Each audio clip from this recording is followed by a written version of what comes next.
ओम नमस्कार साथियों, मैं हूं मनीष तंवर और हम पढ़ रहे हैं महर्षि दयानंद सरस्वती जी का जीवन चरित्र।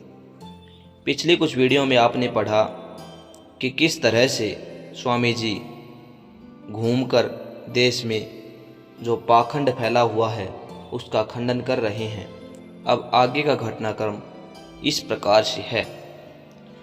पादरी रॉबिन्सन ने एक दिन स्वामी जी को अपने गृह पर आमंत्रित किया और उनसे पूछा, आपके देवता कितने पतित हैं कि ब्रह्मा ने अपनी पुत्री के साथ अनैतिक संबंध स्थापित किया। क्या आपके पास इस प्रश्न का कोई उत्तर है?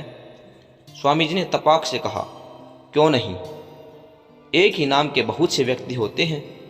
किस व्यक्ति ने ऐसा अनुचित आचरण किया है, इसके बारे में कोई जानकारी नहीं मिलती। ब्रह्मा जी विद्वान, सच्चरित्र और पवित्र मन वाले थे, इसमें कोई संदेह नहीं। पादरी रॉबिन्सन स्वामी जी के उत्तर से संतुष्ट हुए। अब आगे की घटना इस प्रकार से है। अजमेर में स्वामी जी बंसीलाल जी के उद्यान में ठहरे हुए थे। स्वामी दयानंद जी की चर्चा नगर में खूब थी। राजस्थान में गवर्नर जनरल की ओर से नियुक्त political agent colonel brooks Swami ji से भेंट करने स्वयं बंसीलाल के बगीचे में पहुंचे और आदरपूर्वक स्वामी जी से मिले और चलते समय उन्हें अपने आवास पर आने का निमंत्रण दिया। कर्नल ब्रुक्स के निमंत्रण पर अगले दिन स्वामी जी ने वहां पर जाने के लिए हामी भर दी।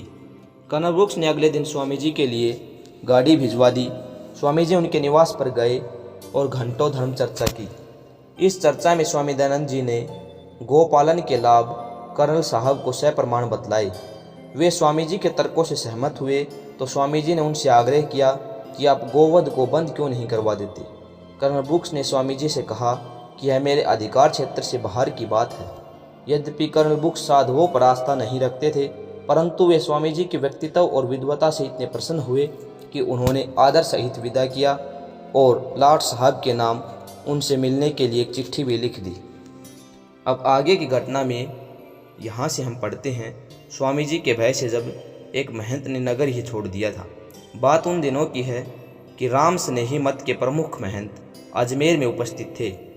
स्वामी जी ने उन्हें धर्मचर्चा करने के लिए अपने निवास पर आमंत्रित किया, परंतु उन्होंने इस आमंत्रण को यह कहकर अस्वीकार कर दिया कि हम किसी के डेरे पर नहीं जाते। इसके पश्चात स्वामी जी ने उन्हें यह कहला भेजा कि यदि आप नहीं आ सकते तो मैं ही आपके डेरे पर आ जाता हूँ, मुझे कहीं आने जाने में कोई आपत्ति नहीं है। इस पर उस महंत ने यह सूचना भिजवाई कि जो हमारे डेरे पर आता है उसके सम्मान के लिए हम अपनी गद्दी से नहीं उठते हैं। जब स्वामी जी को उस महंत का यह संदेश मिला तो स्वामी जी ने उस संदेश वाक से कह दिया कि हमें इस पर भी कोई आपत्ति नहीं है। निसंदेह महंत जी अपने आसन पर विराजमान रहीं। हम तो उनसे केवल धर्म चर्चा करना चाहते हैं। महंत जानते थे कि वाद विवाद में स्वामी जी से पार नहीं पाया जा सकता, अतः अगली सुबह से ही पूर्व महंत ने अजमेर छोड़ दिया। इस वीडियो में इतना ही। ओम।